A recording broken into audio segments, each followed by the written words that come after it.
पौलुस रोमियो की पत्री में उसके 10th चैप्टर उसकी 11वीं आयत में बोलने लगा, एवरीवन, ध्यान से सुनिएगा, कहने लगा everyone who believes in the lord will not be put to Shem.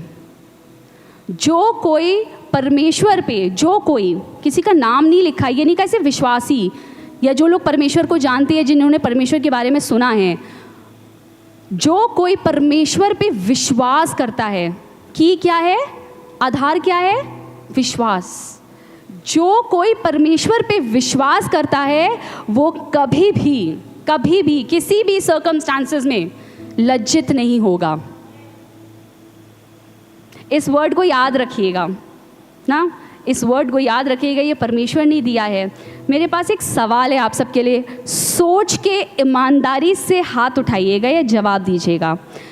आपको क्या लगता है, क्या ऐसा कोई कार्य है जो परमेश्वर के लिए करना असंभव है? फिर से सुनिएगा, आपको क्या लगता है, अपनी समझदारी से, अपनी एक्सपीरियंस से हो के सोच के हाथ उठाइएगा, क्या ऐसा कोई भी कार्य है परमेश्वर के लिए जो करना उसके लिए असंभव हो?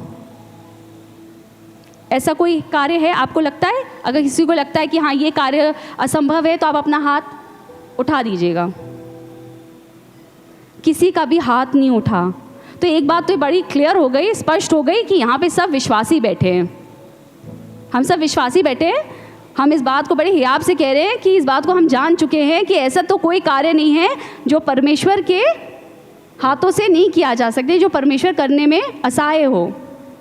पर फिर एक सवाल और है, वो ये है कि कई बार हम विश्वासी होके why do we get disappointed?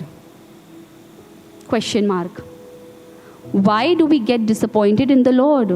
हम विश्वासी हैं और हम इस बात को पुख्ता तरीके से जानते हैं, इस बात की हम गवाही भी दे रहे हैं कि ऐसा कोई कार्य नहीं जो परमेश्वर से असंभव हो, पर हम डिसअपॉइंट हो जाते हैं। आपको पता है परमेश्वर ने मुझे कुछ ऐसी चीज़ें बताई, खुदा आपने मुझे ये रिवील कराए कि हम चाहे अपने आप को कितना भी बड़ा विश्वासी क्लेम करें, इंक्लूडिंग मी, पर हम कई जगह ऐसे बहुत पैरामीटर्स हैं, ऐसे बहुत सारी चीज़ें जहाँ पे हम चूक जाते हैं। आपको पता है सबसे पहले हम कहाँ चूक जाते हैं? पहला पॉइंट पता है खुदा आपने मुझे क्या समझाया, क्या सिखाया, किसी की गवाही से सीखा है मैंने ये। When people let us down, जब लोग हमें ये जता देते हैं कि तुमसे नहीं हो पाएगा, तो हमारा फोकस क्या है, खुदा बाप से हटके उस इंसान की बात पे जाके ठहर जाता है कि इसने कहा, ये तो बुद्धिमान व्यक्ति है, इसने मुझसे कह दिया कि तुमसे नहीं हो पाएगा, तो हम अपने में उसको रिसीव कर लेते हैं, उसके एक नेगेटिव पॉइंट को कि हाँ मुझसे तो नहीं हो पाएगा, इसने कह दिया है मुझसे नहीं हो पाएगा तो नहीं हो पाएगा। पर पता है जो इंसान से या जो मनुष्य की सोच है कि वो आपसे नहीं हो सकता, वो परमेश्वर से हो सकता है। आपके साथ एक वर्ड शेयर करना चाहूँगी जो मिलेगी आपको भजन संहिता 56 उसकी 11th वर्स में। दाऊद यहाँ कहने लगा, मैंने परमेश्वर पर भरोसा रखा है। किस पर? परमेश्वर पे भरोसा रखा है, मैं ना डरूंगा। मैंने परमेश्वर पे भरोसा रखा है, मैं ना डरूंगा। मनुष्य मेरा क्या कर सकता है?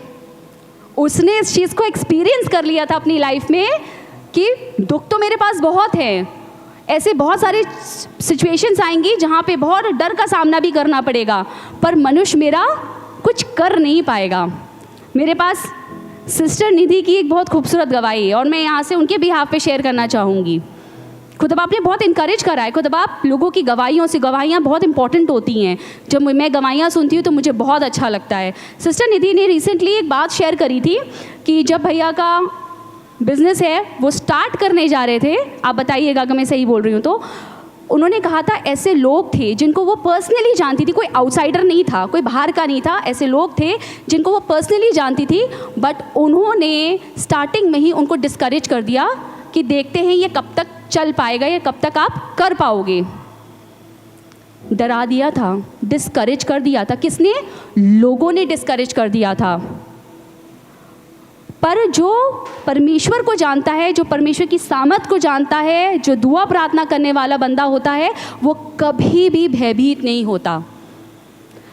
पर 15 अगस्त को भैया के उसी बिजनेस को, जिसको लोगों ने कहा था कि आपसे हो नहीं पाएगा, शायद आप बीच में ही छोड़ देंगे, आप क्विट कर देंगे, बहुत टीडियस टास्क है, आपसे नहीं हो पाएगा, बहुत मेहनत वाला काम है, नहीं कर पाएंगे आप, उसको पूरा 1 साल हो गया। 1 साल उस काम को करने की जो ताकत है, जो ऊर्जा है, वो परमेश्वर ने भैया और भाभी को दी। वो सामर्थ कहाँ से मिली? परमेश्वर की ओर से मिली, सामर्थ मिली। सबसे पहले परमेश्वर की ओर से क्या मिला? पहले सामर्थ मिली। दूसरा क्या मिला? उनको कॉन्फिडेंस मिला कि हम परमेश्वर के कलाम पे विश्वास करेंगे और इस कार्य को करते रहेंगे। तीसरा आपको पता है क्या हुआ? खुदा बाप ने इतना ब्लेस कर दिया कि जो स्टार्टिंग में जिस काउंटर को वो रेंट पे लेके अपने बिजनेस को चला रहे थे, 15 अगस्त को उन्होंने उसी बिजनेस में जहाँ लोगों ने कहा था कि नहीं कर पाओगे, वहाँ पे खुदा बाप ने इतना प्रॉस्पेरिटी दी, इतना ब्लेस कर दिया कि वहाँ पे अपने कमाए हुए पैसों से एक नया काउंटर खड़ा कर दिया और उसको यूज़ किया। You know why? पता है मेरा शीर्षक क्या है? God never disappoints. People will discourage you, people will disappoint you, no matter your loved one, your family members, your children, sometimes your parents, sometimes your spouse, sometimes your wife, God never disappoints। यही मेरी preaching का जो शीर्षक है, topic कह लीजिए, central idea कह लीजिए। खुदा बाप ने मुझसे बोला अपने लोगों से जाके कहना, मेरे लोगों से जाके कह देना, God never disappoints। आपको पता है ऐसी दूसरी कौन सा फैक्टर है या पैरामीटर है जिस पे हम खड़े नहीं उतर पाते? हम भयभीत हो जाते, हम डर जाते। जैसे ही कोई सिचुएशन आती है ना हमारी ज़िंदगी में, हम भयभीत हो जाते हैं। कोई बड़ी बीमारी बोल दी डॉक्टर ने, हमारा बच्चा पढ़ने में बहुत अच्छा है पर कॉलेज में जिस सीट का एडमिशन उसे चाहिए वो उसे नहीं मिल पा रहा है, हम डरने लगते हैं, हम अपना कॉन्फिडेंस खोने लगते हैं खुदा बाप में। तीसरी चीज़, हमने कहीं जॉब में किसी जॉब के लिए अप्लाई किया है, हमको लगता है कि हम बहुत सूटेबल हैं या हम नहीं भी हैं, पर हमको लगता है बाकियों को सबको नौकरी मिल रहा है सिवाय मुझे।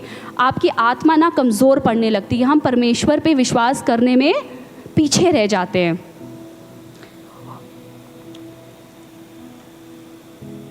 खुदा बाप के साथ डिले हो सकता है, खुदा बाप के साथ चीज़ें डिले हो सकती हैं क्योंकि खुदा बाप का अपना एक अलग टाइमिंग है।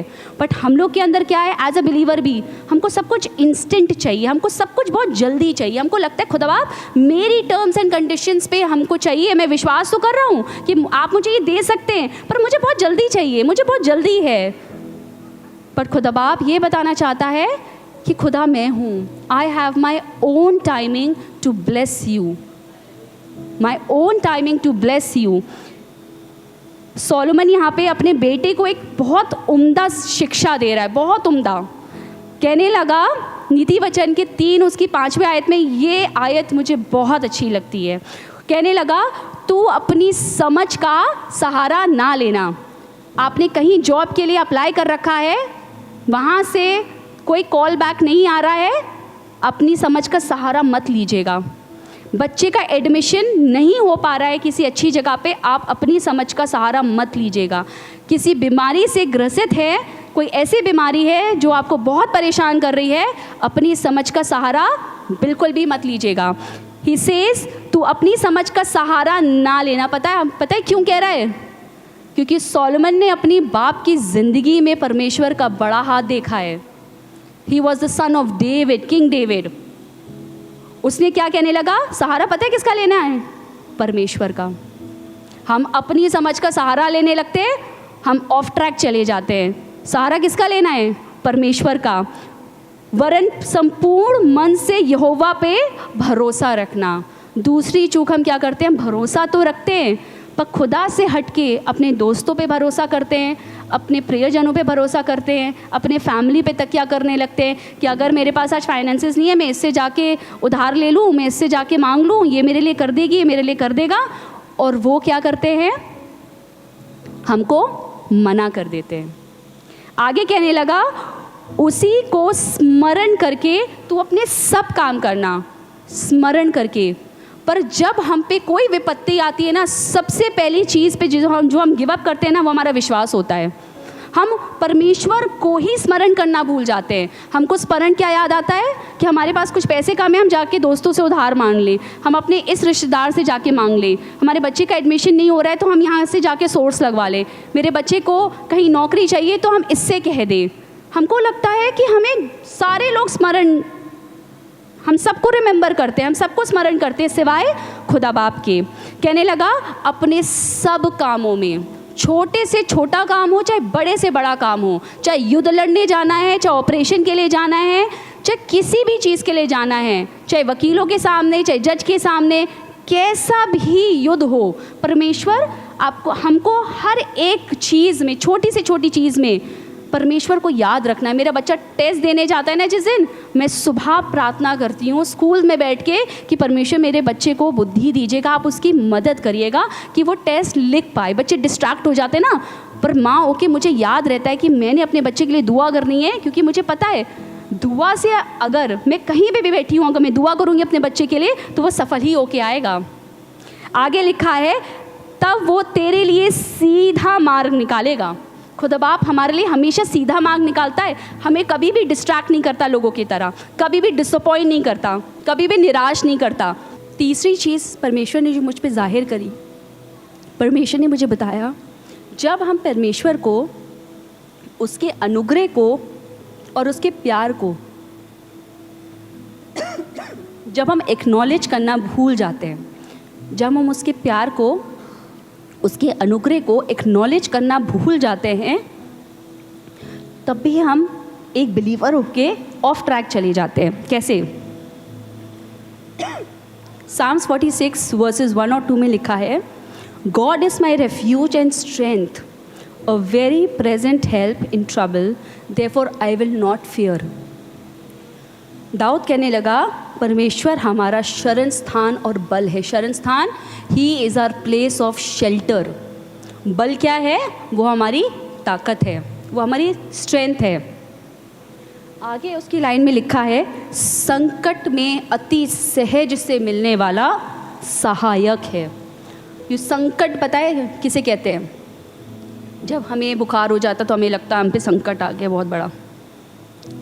जब हमारी ऑफिस में या हमारी वर्क प्लेस पे चीज़ें बहुत अच्छी नहीं होती हैं, कहीं पॉलिटिक्स के नाम कह लीजिए या कुछ चीज़ें होती हैं जो आपको समझ में नहीं आती हैं, आपको लगता है हमारे साथ गलत हो रहा है, नाइंसाफ़ी हो रही है आपके साथ में, या आपको लगता है आप बहुत बीमार हैं या आप जॉबलेस हैं या आपकी चीज़ें सही तरीके से वैसे नहीं हो रही जैसे आप चाहते हैं, तो आपके लिए वो बड़ा संकट का समय हो जाता है। राइट? हो जाता है ना।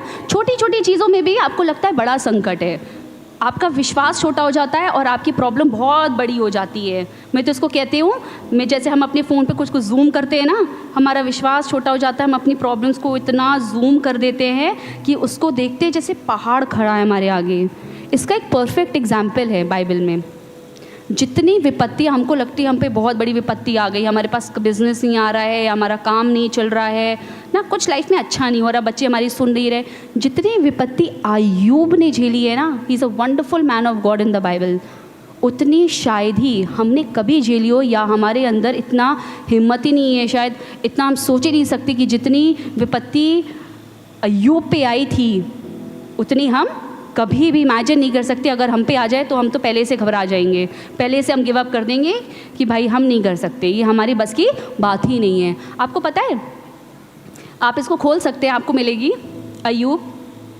मैं हाईलाइट करना चाहती हूँ अय्यूब की वो सब प्रॉब्लम्स, उसके सारे वो संकट जो उस पर आए थे। आपको पता है ये संकट खुदा की तरफ से नहीं आए थे, शैतान की तरफ से आए थे। एक दिन शैतान घूम रहा था तो परमेश्वर ने उससे पूछा कि तू कहाँ से आया, तो उसने कहा मैं घूम रहा था। तो परमेश्वर ने उससे कहा तूने मेरे दास अय्यूब को देखा कि उसके जैसा खरा मनुष्य कहीं नहीं है, उसका जैसा विश्वासी कहीं पे भी नहीं है। तो शैतान ने उसको कहा कि उसके पास सब ब्लेसिंग्स हैं, उसके पास बहुत सारी ब्लेसिंग्स हैं, औलाद है, बच्चे हैं उसके पास सब चीज़ें हैं, जानवर हैं, पैसा है, नौकर चाकर है, तो अगर ऐसा सब कुछ होगा तो वो क्यों ही आपको डिसओन करेगा। तो परमेश्वर ने उससे कहा जा तो उसका टेस्ट कर ले, बट उसको उसकी जान को हाथ मत लगाना। तुम सब कुछ कर सकते हो, उसका सब कुछ जो कर सकते हो तुम करो, पर उसकी जान को मत हाथ लगाना। शैतान गया एक एक करके। अब मैं आपको बताऊंगी कि क्या ब्लेसिंग्स परमेश्वर ने उसको दे रखी थी अय्यूब को। उसके पास 7 बेटे थे, 3 बेटियां थी, 7,000 भेड़ें थीं उसके पास, 7,000 भेड़ें, 3,000 ऊँट थे, 500 जोड़ी बैल थे, 500 गधियाँ थी और बहुत सारे नौकर चाकर थे।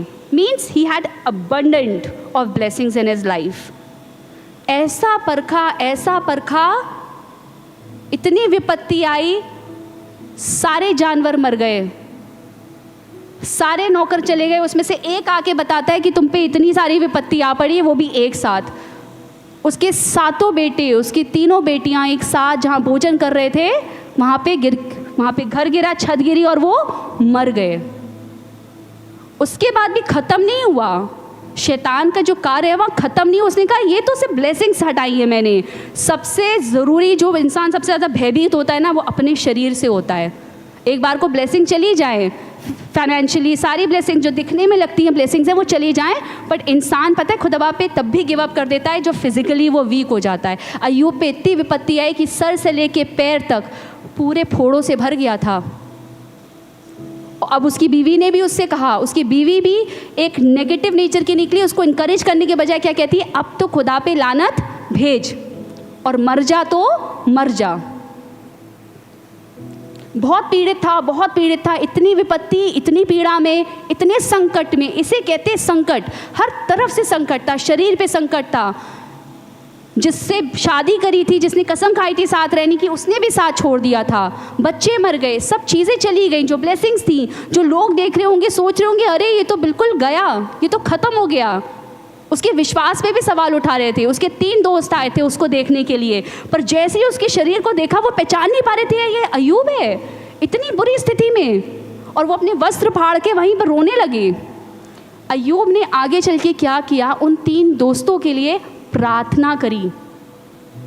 और उसके बाद देखिएगा, उस प्रार्थना का इफ़ेक्ट देखिएगा कि परमेश्वर ने उसके साथ क्या किया। ये लिखा है अय्यूब 42 उसके 10th वर्स में, एंड द लॉर्ड रिस्टोर्ड। उस प्रार्थना के बाद the Lord restored the fortunes of job when he had prayed for his friends, and the Lord gave Job twice much as he had before. उस प्रार्थना के बाद परमेश्वर ने दुगना भाग दिया जोब को। और आपको बताती हूँ, वर्स 12 में लिखा है, अब सुनिएगा ध्यान से, उसके पास कितने लड़के थे? 7 लड़के थे जो ख़त्म हो गए थे। परमेश्वर ने उसको फिर से 7 लड़के दिए। कितनी लड़कियां थीं? 3 लड़कियां थीं। खुदा बाप ने रिस्टोरेशन देखिए कैसा किया, खुदा बाप ने वापस उसको 3 लड़कियां दी। उसके पास कितने बकरियां थीं? 7,000। खुदा बाप ने उसको 14,000 दी। उसके पास कितने ऊँट थे? 3,000। खुदा बाप ने उसको कितने दिए? 6,000। उसके पास कितने जोड़ी बैल थे? 500। खुदा बाप ने उसको 1,000 दिए। उसके पास कितनी गधियाँ थी? 500। खुदा बाप ने उसको 1,000 दी। The Lord restored everything that was taken away from the devil.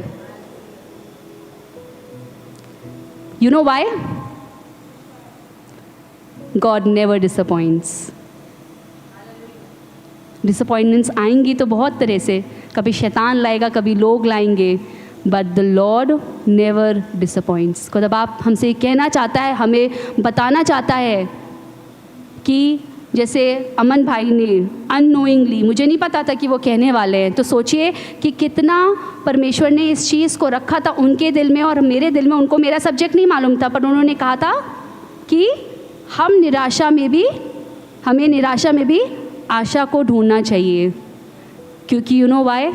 God never disappoints. एक बात, चौथी बात जो शेयर करना चाहती हूँ वो ये है कि हम कभी भी खुदा के प्लान को बिलीव नहीं करते।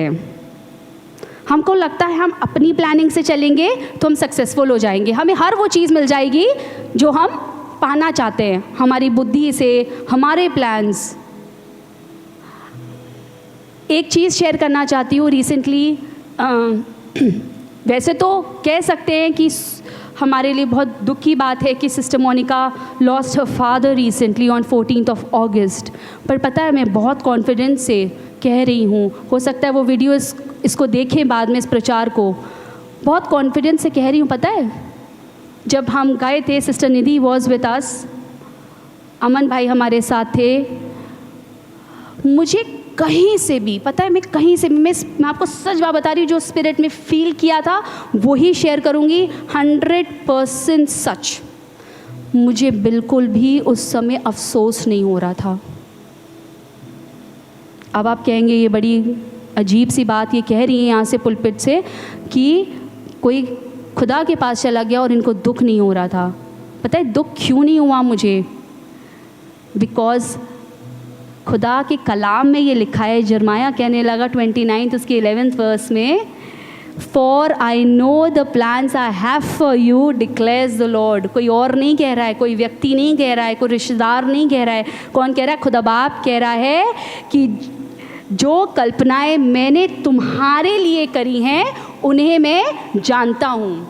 खुदा बाप उस प्लान को जानते थे जो खुदा बाप ने अंकल की लाइफ के लिए रखा था, कोई और नहीं जानता था। वो हानि की नहीं वरन लाभ ही की हैं, वो हानि की नहीं है। हो सकता है हम देख रहे हैं कि अंकल इज़ नो मोर, हमको लग रहा है वो हमारे बीच नहीं रहे, बहुत कष्ट में हैं, बहुत दुख में हैं घर वाले, बट पता है उससे एक लाभ हुआ है, बताती हूँ अभी। और अंत में तुम्हारी आशा पूरी करूँगा। This is the promise of God. Trust on my plans because I never disappoint. बताना ये चाहती हूँ, uncle was a very good believer. क्यों अंकल के बारे में ही शेयर करा इस आयत को लेके? खुदा बाप ने मुझे डाला कि ये मुझे बोलना है। हो सकता है घर वाले डिस्करेज्ड हों, बट खुदा बाप उनको डिस्करेजमेंट में देखना नहीं चाहता है। खुदा बाप ने मुझे बोला है जाके बोल देना।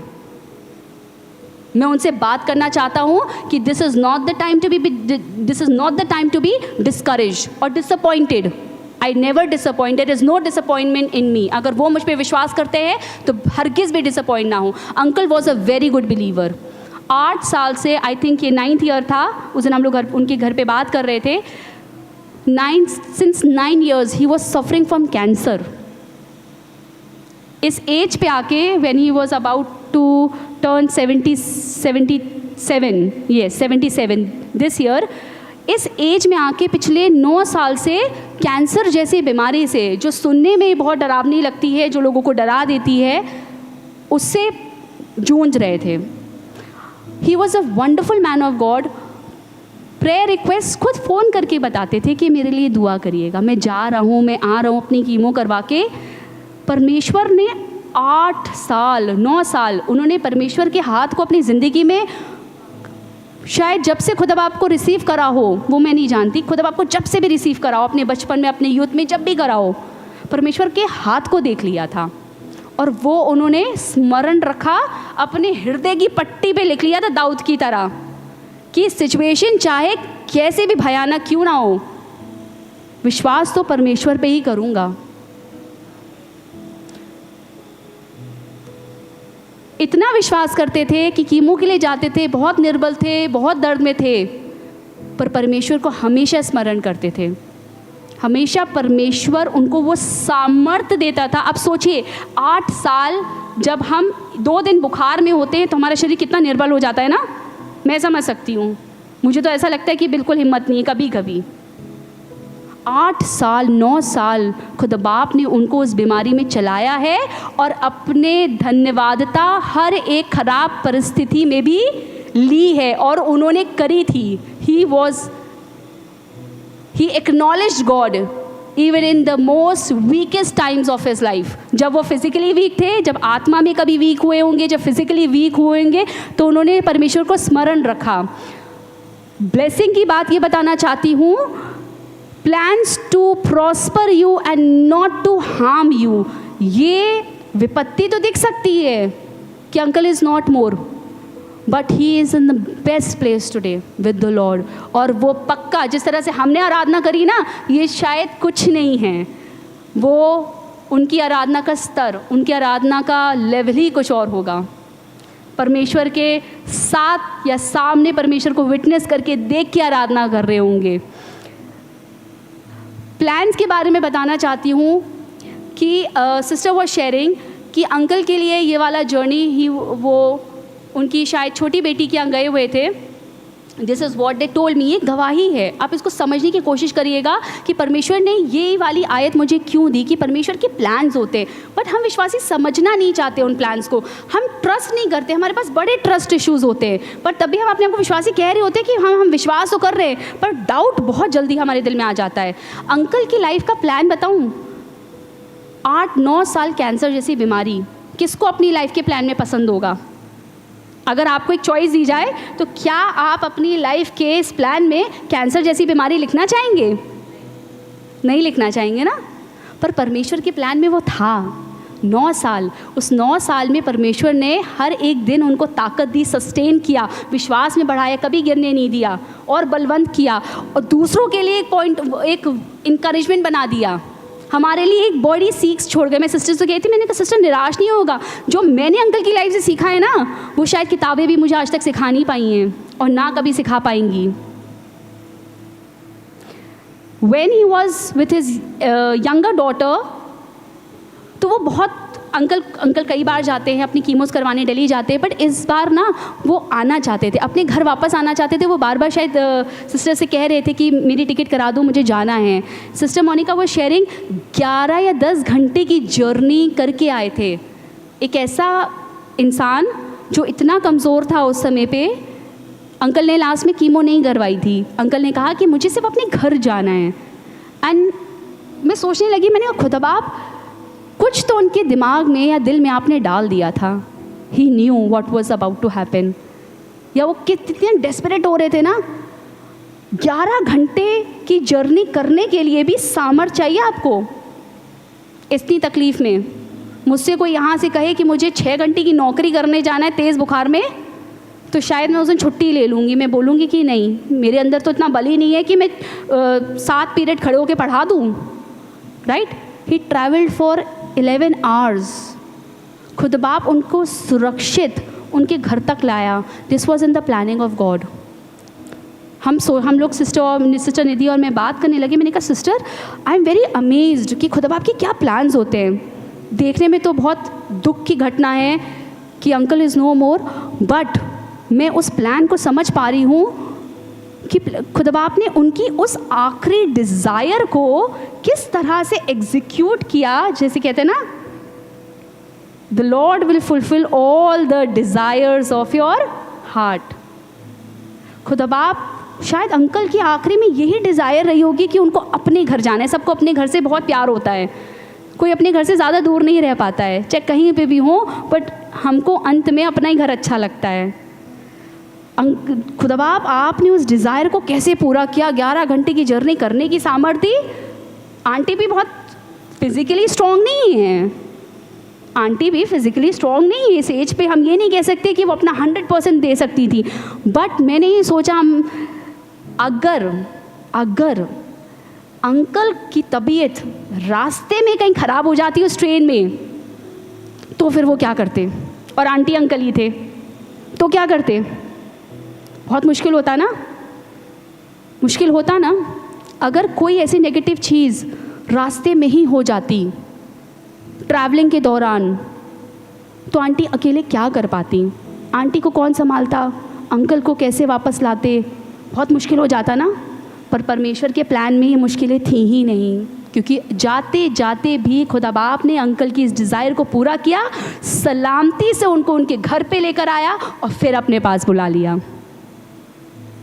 God never disappoints.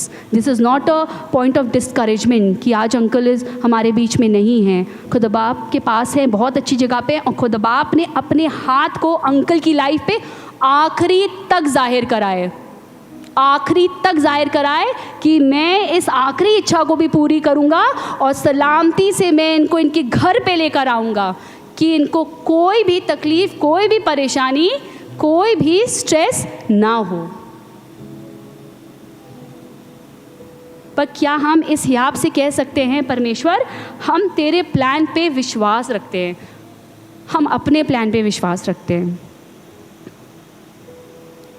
बीमारी आ जाए ना, नौकरी नहीं मिल रही हो ना, अपने प्लान पे विश्वास मत रखिएगा। We need to learn and rely and trust on the promises of God. दाऊद बहुत खूबसूरती से एक बात को कहने लगा,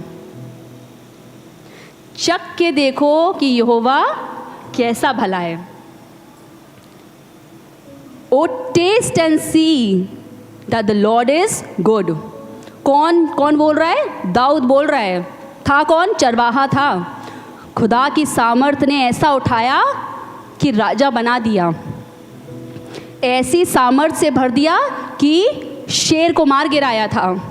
गोलियत जो जायंट था, इतना बड़ा था, इतना ह्यूज था कि पूरी इजराइलाइट उससे डर रही थी, पूरी आर्मी उससे डर रही थी। कोई वेपन लेके नहीं गया था, सिर्फ यहोवा के नाम से गया था, उसको मार गिराया। कहाँ से आए कॉन्फिडेंस?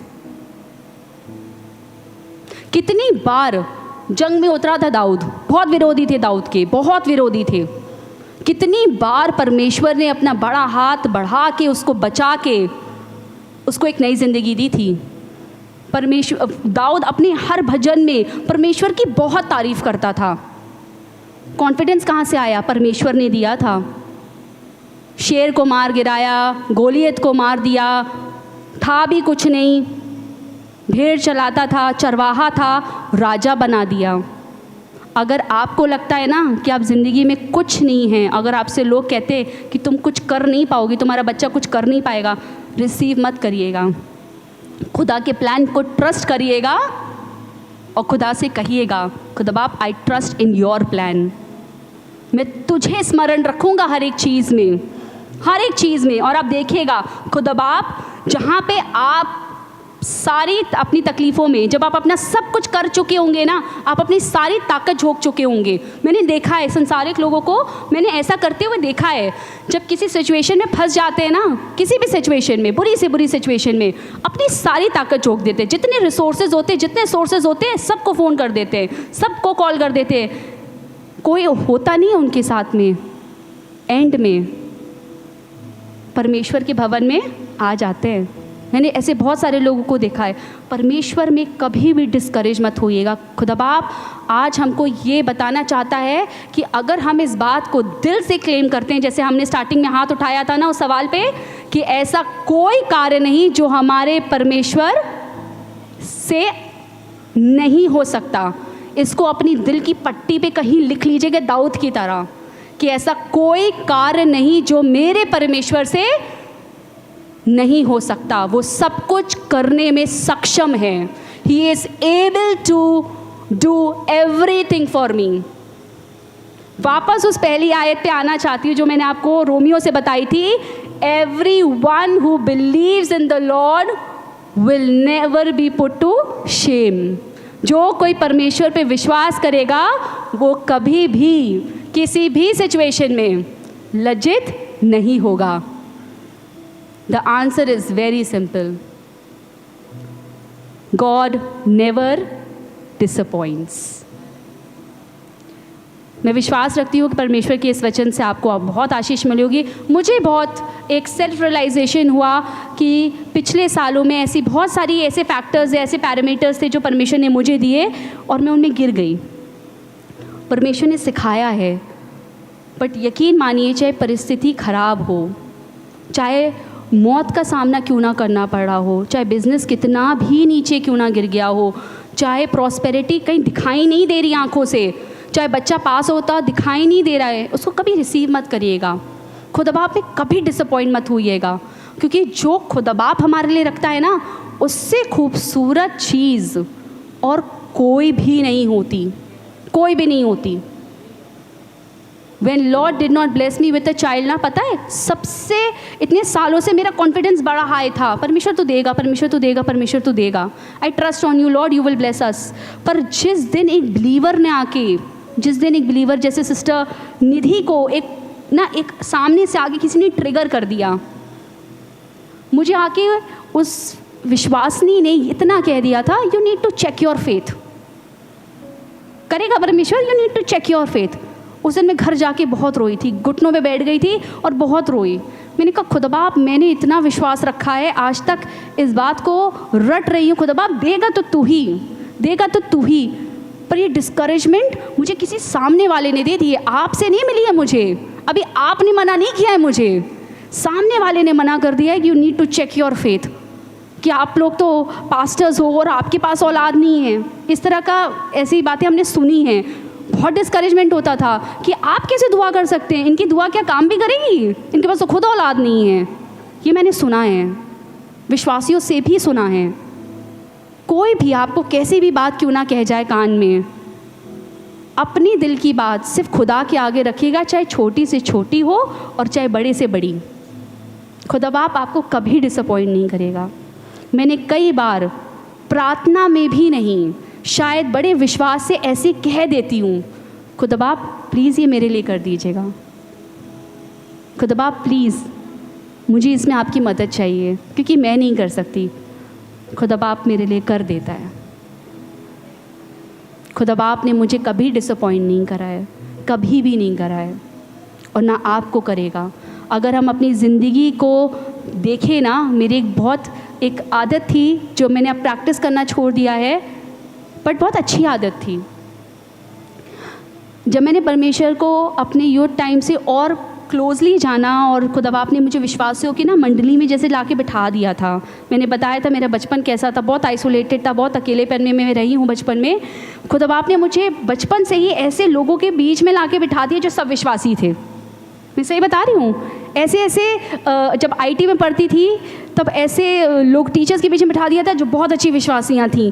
ऐसे लीडर्स के बीच में बिठा दिया था, जब वो हमारा चैपल लेती थी तो उनके साथ मेरी दोस्ती हो गई थी। तो मेरे को बड़ा कॉन्फिडेंस आता था कि चाहे मेरे साथ कोई रहे या नहीं रहे, माँ बाप तो नहीं थे मेरे साथ, बहुत साल नहीं थे। पता है मेरे एडमिशन कब उस हॉस्टल में हुआ था? जब मैं 3.5 साल की थी। 3.5 साल। अब मैं सोचती हूँ मेरा बच्चा 4 साल का है, 4.5 साल का है, पर मेरे बगैर रह नहीं पाता है। खुदा बाप मैं कैसे रही थी?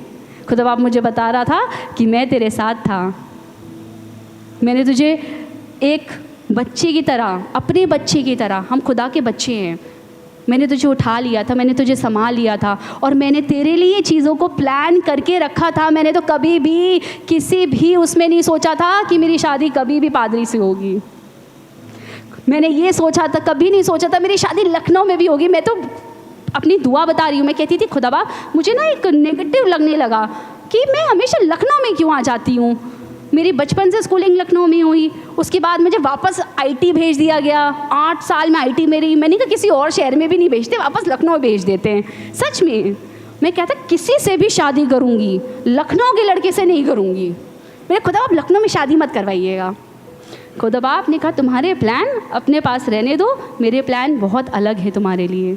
I have different plans for you. मैंने कभी नहीं सोचा था कि आज ऐसे किसी एक कलीसिया में, अपनी कलीसिया में, अपने चर्च में यहाँ खड़े होकर प्रचार कर रही होंगी। खुदा बाप ने तभी चुन लिया था। गॉड नेवर डिसअपॉइंटेड मी। हम खुदा बाप को डिसअपॉइंट कर देते हैं जब हम उस पर भरोसा नहीं रख पाते हैं, जब हम शॉर्ट पड़ जाते हैं अपने विश्वास में, जब हम तकिया करना भूल जाते हैं, जब हम खुदा बाप को स्मरण करना भूल जाते हैं, जब हम ये कहना एक्नॉलेज करना भूल जाते हैं वो कामों को जो परमेश्वर ने हमारे लिए कई बार करें, कई अनगिनत बार। बीमारी के बिस्तर को कई बार पलटा है परमेश्वर ने हम सब के लिए, कभी हमारे बच्चों के लिए, कभी हमारी बीवी के लिए, कभी हमारे शौहर के लिए, कभी हमारे घर वालों के लिए। नौकरियां एक छूटी दूसरी दिला देता है परमेश्वर, पर तब भी हम क्यों कमज़ोर पड़ जाते हैं?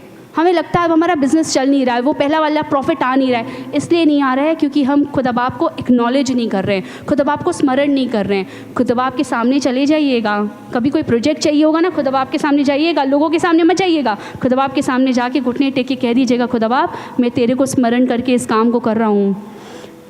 Lord will never disappoint you. परमेश्वर आपको बहुत बरकत दे, बहुत बरकत दे। परमेश्वर का धन्यवाद करती हूँ इस वचन के लिए।